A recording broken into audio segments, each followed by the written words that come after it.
Hi, good morning friends. ఈరోజు మా మామిడి తోటని చూడడానికి వెళ్తున్నాం.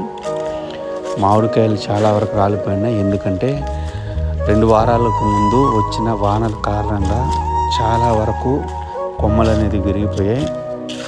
మామిడికాయలు అనేది మేము కూలోళ్ళని పెట్టి ఏరిచ్చాము. మండికి కూడా తోలేం, కానీ అది ₹3 ₹4 రేటు పోయాయి. అంతేకాకుండా ఈ వానల వల్ల మామిడి తోట రూపురేఖలే మారిపోయాయి. అది ఎలా ఉన్నాయి, ఎలా జరిగింది, ఎన్ని కొమ్మలు విరిగిపోయాయి అనేది ఈ వీడియోలో మీకు పూర్తిగా చూపిస్తాను. స్కిప్ చేయకుండా పూర్తిగా వీడియో చూడండి.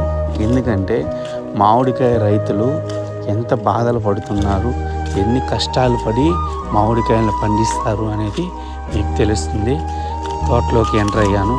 తోటలోకి ఎంటర్ అయిన తర్వాత చూడండి, అక్కడ ఎండిపోయి పడిపోయిన కొమ్మలన్నీ 2 వీక్స్ బ్యాక్ విరిగిపోయిన కొమ్మలే. మామిడికాయలు బాగా పట్టాయి, కాకపోతే కొమ్మలు విరిగి కింద పడిపోవడం వల్ల ఆ మామిడికాయలకి అనేది సరైన ధర లేకుండా చాలా తక్కువ ధరలకు అమ్మాల్సిన పరిస్థితి వచ్చింది.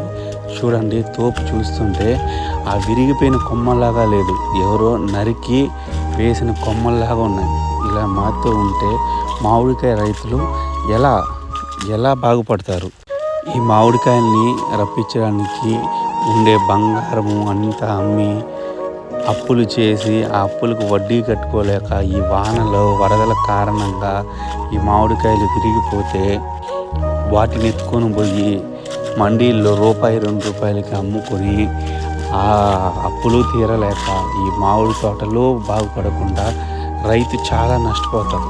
చూడండి, ఎన్ని కొమ్మలు, ఎంత పంట వేస్ట్ అయిపోయిందో ఈ వీడియోలో చూడండి. కిందంతా మళ్ళీ నైట్ ఏదో కొమ్మ విరిగిపోయినట్టుగా ఉంది. కాయలన్నీ చల్లా చెదరుగా పడి ఉన్నాయి. మళ్ళీ వీటిని ఇంకా ఏర్పించి మళ్ళీ తక్కువ ధరలకు అమ్మాలి. Okay, bye friends. ఈ వీడియోని షేర్ చేసి రైతుల కష్టాలు తెలిసేలా చేయండి.